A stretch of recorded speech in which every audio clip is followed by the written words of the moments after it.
Have you ever been hurt by religion? Have you walked away from your faith? Or maybe you've never give faith a chance because of something that happened in your past between you and somebody that was supposedly a religious person. Maybe you went to church somewhere and they judged you for the way you looked, or some sin in your life that people could see and they knew about, so they judged you wrongfully for it. Maybe you had a preacher that you put a lot of trust in and they hurt you along the way. Maybe it was just a hateful neighbor growing up. She was hateful as she could be, but she always praised Jesus and she went to church, and you said, you know, whatever that woman's part of, I want no part of that. Through the years, I've heard some pretty painful stories from people about things that happened to them in church, things that happened to them from church members and different people, religious people. Some of them's kind of hard to believe. I mean, I believe them. I believe what the people are saying, but some of them are kind of hard to believe that something like that would happen in church. I grew up in the South to where the church was supposed to be a place of you go for peace and comfort and love. And, you know, I find out as I get older and I hear some of these stories, that's not always the case. And I say that because there was a lot of times that I would hurt people and I didn't care. But yet I went to church. I claimed to be a Christian, but I don't know that my heart was really in the right place. If I saw sin in somebody's life and I knew about it, boy, I'd judge them. If you needed somebody to point out some sin in your life, you could come talk to me. I could point it out for you. The problem was I didn't realize all the sin that I had in my own life. I didn't read my Bible. I didn't understand. The world told me that I was a pretty good guy because, I mean, I go to work and I take care of my family. When I started finally reading my Bible and studying what my Bible says and actually praying to God and trying to figure out what it is that He wants me to do in this world, I realized, man, I have no right to judge anybody because look at all this filth in my life, all this sin and garbage in my life. Some people say I don't go to church because the church is full of hypocrites. And, you know, and sometimes that may be the case. But not all churches are that way. And I've found that through the years, there are some wonderful people in church. There are some wonderful preachers out there that'll lead you to God, and they'll love you the way that they're supposed to be, and they'll teach you the Bible. There's members in church that will love you, that will comfort you in times of need, and they will laugh with you when you're happy. But either way, church, whether good or bad, church is full of people, and people make mistakes. People will make mistakes and they'll let you down. And Jesus will never let you down. He'll never be the one to hurt you. And I think sometimes people see Jesus and they look at the people that represent Him. And a lot of times we represent Him wrong.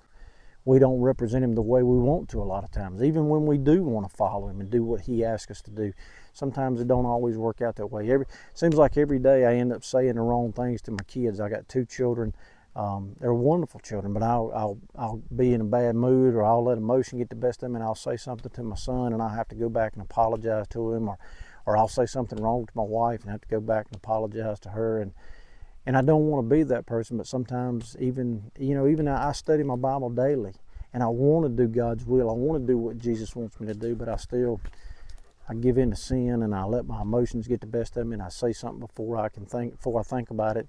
And once it's out there, you can't take it back in. When Jesus called Matthew was a tax collector. And a lot of times you'll read the story of Matthew, you'll just kind of pass by it because it just seems simple. Jesus called Matthew. But there's a lot going on there. In Jesus' day, a tax collector, what Matthew was, a tax collector, they were considered like bottom of the barrel sinners. I mean, they were right there with murderers and thieves and everything else because they were collecting tax for the Roman government. They were collecting tax from the Jews, and Matthew was a Jew, so he was collecting tax from his own people, and they were giving it to the Roman government. So that alone right there was kind of, it ticked people off. They didn't like that. But what made it even worse was the Roman government basically told the tax collectors, you can collect extra if you want. You can basically steal from your own people if that's what you want to do. So that really put a bad taste in the people's mouth towards tax collectors. Tax collectors could not go into the temple, and they couldn't have any part of the temple. The temple was like the church. They couldn't be part of the church because of their sin. Could you imagine the day if we had to wear a shirt with all of our sin on it, and they said, well, you know, if you've got sin in your life, you can't be part of the church. And that's kind of the way the tax collectors were. They were considered to be so bad that they couldn't have no part in the church. They couldn't give, like in a court of law, they couldn't give a testimony because they were considered liars. So to say that they were separated from all religious people. They were so sinful that religion was like, we don't want no part of these sinners. When Jesus comes along and he sees Matthew's sitting in the tax booth and he's collecting tax. He's basically sitting there and doing his sinful job of stealing from people. And as Jesus passes by him, he tells Matthew, he says, hey man, follow me. Now this is Jesus. The Bible tells us he's the only man that's ever walked on the face of the earth that's perfect. And he's walking by and he sees Matthew sitting there collecting his tax and sinning. And all Jesus says is, hey man, come on, follow me. He doesn't call him out in front of everybody. He doesn't shame him. He doesn't tell him you're a disgrace, you're a liar, you're a thief. He doesn't tell him if you don't clean up your life, then you're going blah, blah. He's like, come on. And in fact, the Bible tells us that later that day, I assume that evening, they're at Matthew's house and they're having dinner. And they invite other tax collectors. And the Bible says other tax collectors and other sinners. And Jesus is sitting there with them, eating supper with other tax collectors and sinners. Can you imagine? He's sitting with a whole room full of sinners. And it says the Pharisees come along. The Pharisees are the separated ones. The Pharisees are the religious ones. And they don't have anything to do with sin. So they definitely ain't going to have anything to do with tax collectors. Because in those days, they considered tax collectors right there with murderers, right there with thieves. Any kind of sin, they're like, that's separated from us. So Jesus is eating supper and the Pharisees come along. And it says, they're looking in and they can see. And they tell Jesus' followers, they're like, well, that guy Jesus, he's not who you think he is. Because if he was, he wouldn't have any part of these people here. He wouldn't be sitting there eating with these people. And Jesus heard, this is Jesus, he knows everything what's going on. And I imagine even Peter and the other followers, the other disciples, they're probably kind of like, what is going on here? Because Matthew is a tax collector, and in the Jews' eyes, we don't really favor him very much. And we're sitting in his house right now with all these other tax collectors, so they're all probably sitting around kind of thinking like, what is going on? But when the Pharisees, they say, well, Jesus ain't who you think he is, because if he was, he wouldn't be sitting with all those people. And Jesus tells them, he says, look, he said, a well man doesn't need a doctor. He says, I came here for the sick, basically. He said, I came here for the unrighteous. I didn't come here for the righteous people. If you're righteous, you don't need me. If you're well, if you're not sick, you don't need a doctor. I came here for the sick. And now Jesus knew everybody's unrighteous. But he's basically telling the Pharisees, because they feel like they're righteous, they feel like they're the righteous ones. He's telling them, I came here for the ones that are sinners, the ones that need me.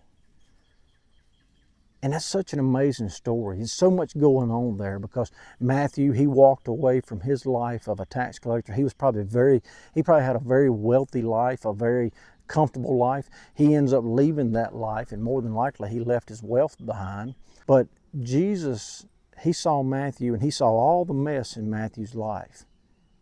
But he didn't call him out on none of it. He didn't judge him. He didn't point fingers. He didn't shame him. He was like, hey man, come on. And that story talks to me because I know of how much sin I have in my life. I know of who I am in my heart. I know how terrible I am. And sometimes I wrongfully judge people. I wrongfully say the wrong things. And the thing is I can see sin in somebody else's life. But now I realize, man, I've got more sin in my life than they do. And Jesus, if he was walking by, I feel like he would tell me, he'd say, come on, man, follow me. And if you're sitting here today and you're watching this video and you think, my life is too messy, I've been to church before and they made me feel unwelcome or this or that, I want you to know that Jesus, if he was walking by you, he would tell you, come on, with all your mess, all your sin, whatever it is, come on. You've done nothing that's too bad for him to say, come on, follow me. And he don't want you to clean your life up. He wants you to follow him, and he says, I'll clean it up. Don't worry about getting everything right. Just like he told Matthew. He didn't tell Matthew, you clean it all up and then follow me. No, he told Matthew, come on, follow me. And I imagine as he sat around with all those tax collectors that night in that house, he was telling them all, hey, you guys need me. Come on, you guys follow me. Now let me show you what I'm here for. He didn't point and tell every one of them, you're a bunch of garbage. He's like, you need me. The hard pill to swallow is whoever it is that hurt you. I know that's real pain. People that I've hurt through the years, if I could take it back, I would. But once it's out there, you can't take it back. It breaks my heart sometimes to think about some of the things that I've said and done in my life. But the people that hurt you, the church, whoever it was, like I said, there's some wonderful people in churches. But don't judge a perfect Savior off of an imperfect person like me.